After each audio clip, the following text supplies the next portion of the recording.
Saludos, señores estudiantes. Nos toca ver unidad número 4, sesión número 4, sujeto. Para la gramática, el sujeto es el sustantivo, el pronombre o el sintagma nominal que cumple la función de la concordancia entre lo que está una oración. Entre otras palabras, el sujeto es quien realiza la acción de la oración. Tenemos diferentes tipos de sujeto, el sujeto implícito y el sujeto explícito.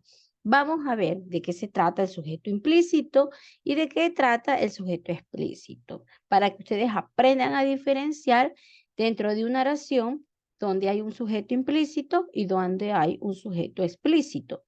Sujeto implícito. El sujeto implícito es aquel que no aparece representativamente o se sobreentiende en una oración.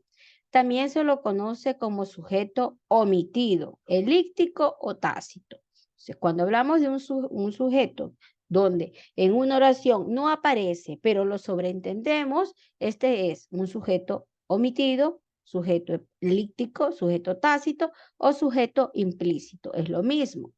Por ejemplo, no he jugado contigo.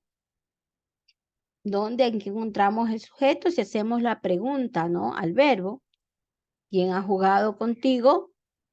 No tenemos cómo responder. Entonces, pero sabemos que el yo viene a ser el sujeto, ¿no? Yo sería el sujeto omitido o el sujeto tácito, que lo sobreentendemos en la oración. Veamos la siguiente oración. La otra tarde encontraste unos dados muy bonitos. ¿Quién encontró unos dados muy bonitos? No tenemos cómo responder, pero sobreentendemos que estamos hablando de el tú. Tú encontraste unos dados muy bonitos. Dice, analiza todo su trabajo. ¿Quién analiza todo su trabajo? Hacemos otra vez la pregunta al verbo, porque el verbo es analizar, ¿verdad? Porque el verbo, ¿cómo sabemos que es el verbo analizar? Porque lo podemos conjugar. Yo analizo, tú analizas, él analiza, nosotros analizamos, ellos analizan. Entonces, analiza viene a ser el verbo. Y si yo hago la pregunta al verbo, ¿quién analiza? No tengo cómo poder contestar porque está un sujeto omitido, un sujeto tácito. Pero sobreentendemos que el que analiza es tal vez él analiza o ella es la que analiza. Muy diferente al sujeto explícito. El sujeto explícito, o también conocido como sujeto expreso, es aquel sujeto que aparece expresamente en una oración y que no está oculta. Yo llegué tarde. ¿Quién llegó tarde? Yo. Mi hermana tiene un perrito. ¿Quién tiene un perrito? Mi hermana. Si nos damos cuenta, aquí sí está escrito. Está aquí, ya podemos muy bien diferenciar al sujeto. Oraciones impersonales. Una oración impersonal es aquella que no tiene sujeto explícito. Ya sabemos que era un sujeto explícito, ¿no? Y no puede ser, y no se lo sobreentiende, es decir, ningún elemento presentado en la oración explícita. ¿Cómo vemos estas oraciones impersonales? Son impersonales porque aquellas oraciones no tienen sujeto. No se debe de confundir con las oraciones del sujeto omitido, son muy diferentes. Ah, es que como no tiene sujeto, entonces un sujeto omitido. No es así. El caso es que sí hay un sujeto, pero no es necesario indicarlo expresamente dentro de la oración. Nosotros nos damos cuenta que las oraciones impersonales desconocemos realmente quién realiza la acción del verbo. En cambio, muy diferente a las oraciones de sujetos omitidos, que nosotros aquí sí sabemos quién es la que realiza la acción del verbo. Las oraciones impersonales son unipersonales o de meteorologías, gramaticalizadas y reflejadas.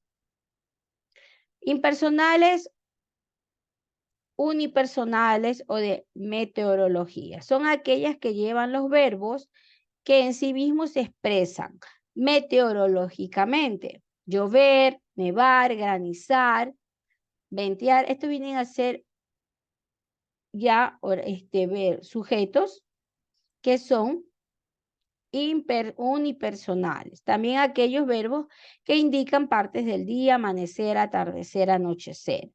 Las impersonales gramaticalizadas son aquellas que llevan los verbos haber, ser, hacer, estar, bastar, sobrar, parecer en terceras personas. Hay mucha gente en aquella casa. Es de día o es de tarde. Hace frío. Estos verbos pueden tener sujeto en otras oraciones en las que se identifican ya como quien realiza la acción, pero hace frío, no sé quién realiza la acción aquí. Entonces viene a ser ya un sujeto impersonal, ¿no?